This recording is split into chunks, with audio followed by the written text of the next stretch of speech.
Yes,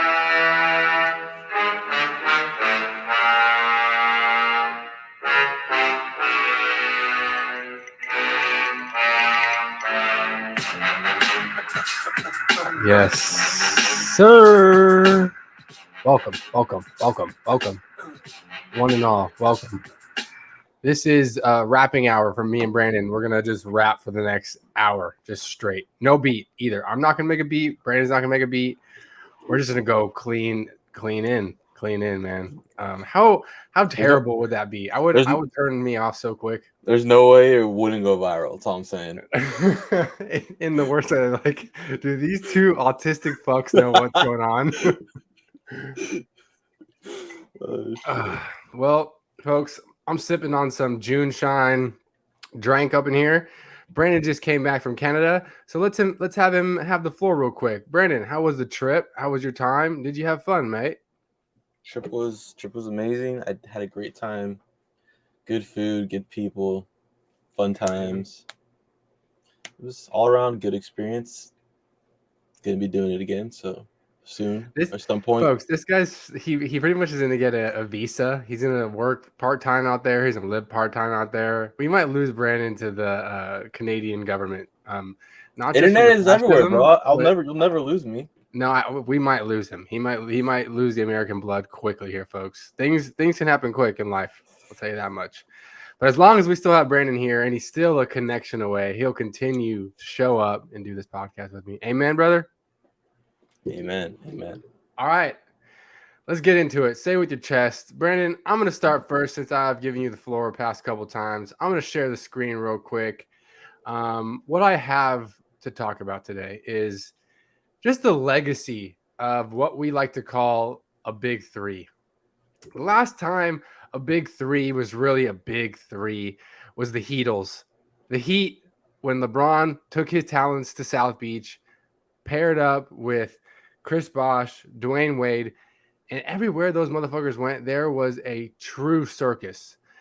Since then, there's been versions of big twos, tries to be big threes, but then always had somebody hurt. And the last couple of championships, you can't really say that the ones that besides Kevin Durant being on the team, the ones with the Golden State Warriors, they really haven't been a big three. It's really Steph Curry and really good coaching with some good players around him. So I'm going to say this now. This will be another rendition of Fire and Flames, not in a good way, terrible way.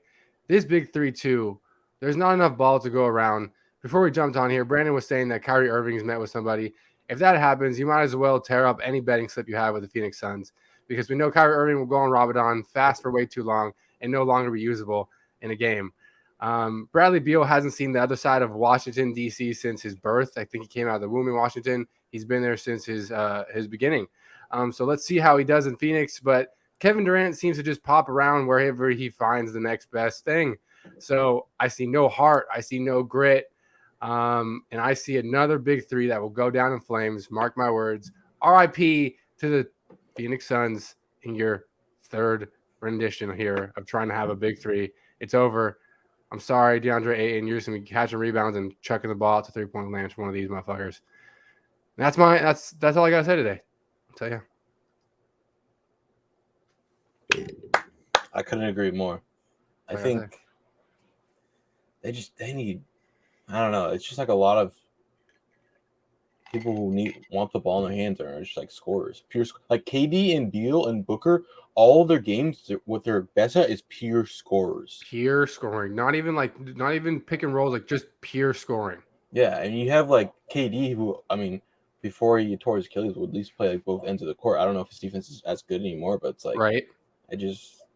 I hope they do good. I hope they do good, but I don't know. It's hard. All right. What do you got, Brandon? My say with my chest is having to do with the recent news of those NFL players that were in the controversy of the gambling. Oh, so gambling in NFL. Mostly Isaiah Rodgers from the Indianapolis Colts, who was, I think, indefinitely suspended today, and I believe released or cut from the team. So, I mean, they're saying that he was betting on the Colts And one, obviously, what the fuck do you think you're doing after you saw Calvin Ridley do? You did that. And then two, who was betting, they don't know what it was, but it was a prop. And they were saying it's either over or under for a running prop for one of the running backs on their team. Okay. And like, my statement is just like, how dumb do you have to be to not realize that you're doing something wrong? Once you're starting to bet on anything on your team, you should automatically know, like, hey, I shouldn't be doing this. And two, like, how dumb are you gonna doing it off your own phone? Like, it's like not that hard. Like, right? Literally, all you have to do is like a close friend. They have no way of proving it that you told them to put it in for you, unless it's like zero.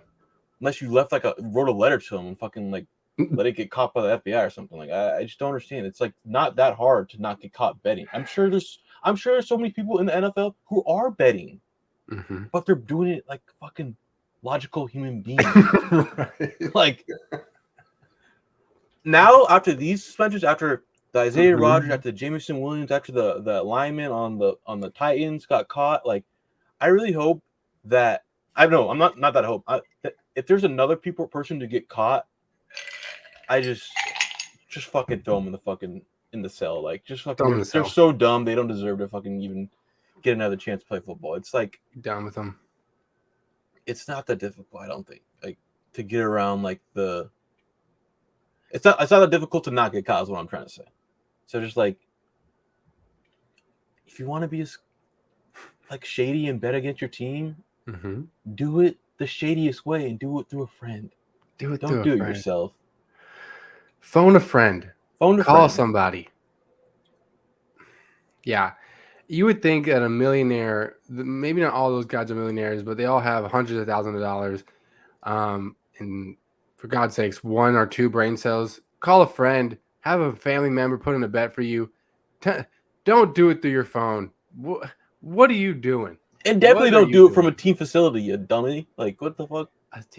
I will give some people the benefit of the doubt, because some people did it in the hotel. I think Jameson Williams did it in the hotel, and like, I wouldn't have thought in my mind that was team facility, considered a team facility area. Got it. But yeah. Yeah, this betting thing is wild. I say next we do the refs. I say we go and comb through every single referee that's ever reffed a game, and we see if they've ever bet on anything in their fucking life. I want to see anything. No anomalies are big enough for me. I want to see everything, motherfucker.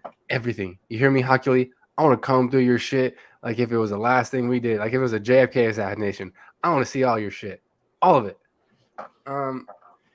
I second this. This is an issue that we're going to continue to see because of how much money the NFL makes and how little money in the grand scheme of things these football players get back, especially the ones who are like, I don't know, say part of the guys that go run down the field on kickoff returns and get their shit smashed up, right? We have a big thing going on here. The running backs, they get dogged in the NFL. They do not get treated well at all. So in the what the NFL makes, what Roger Goodell makes, yada yada, executives, all this stuff, compared to what some of these guys make, you can see why some of them will turn to over under on, I don't know, a James Lindsley running carries because they know, hey, homeboy's gonna get a little more touches because Jonathan Taylor's out, whatever it may be. So I don't know.